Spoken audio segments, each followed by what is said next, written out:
আসসালামু আলাইকুম বন্ধুরা, কেমন আছো? আজ আমি বানাবো আলুর ভর্তা।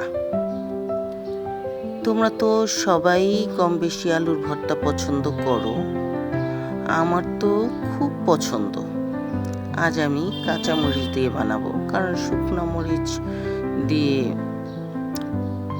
বানালে গ্যাস্ট্রিকের প্রবলেম হতে পারে, কারণ গরমের দিন, তাই বেছে খাওয়াটাই ভালো। আমি তো আলুর ভর্তা খুব পছন্দ করি।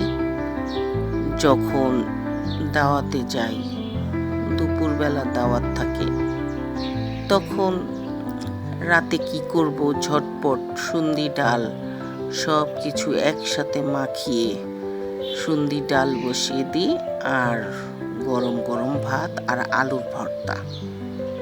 তো আমি পেঁয়াজ বাদামি করে, কাঁচামরিচ আর পেঁয়াজ বাদামি করে ভেজে আলুগুলো সিদ্ধ করে চটকিয়ে নিয়েছিলাম।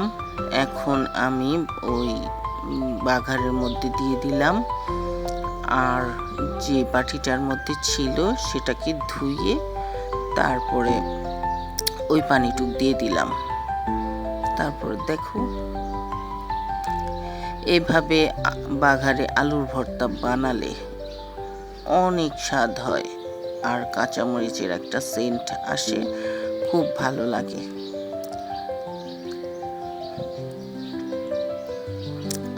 দেখো, এটা ভাবছো যে এটা পানি দিয়েছি নরম হয়ে যাবে, না, এটা আস্তে আস্তে পানিটা শুকিয়ে তেল বের হয়ে যাবে। আমি একটু ধনেপাতা দিয়ে দিলাম।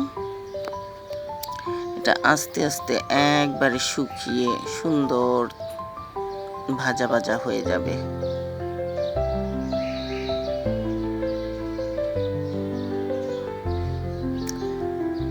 আমার এই আলুর ভর্তা তোমাদের যদি ভালো লেগে থাকে, তাহলে লাইক, কমেন্ট, শেয়ার করে পাশেই থাকবে, আর নতুন হলে সাবস্ক্রাইব করবে।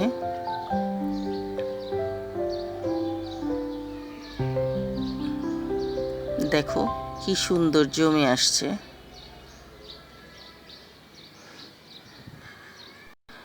একটু পানি দিলে কি হয়, একবারে কষা কষা হয়ে তারপরে তেল বের হয়ে ভাজা ভাজা হয়ে যায়, অনেক স্বাদ হয়, অনেক স্বাদ।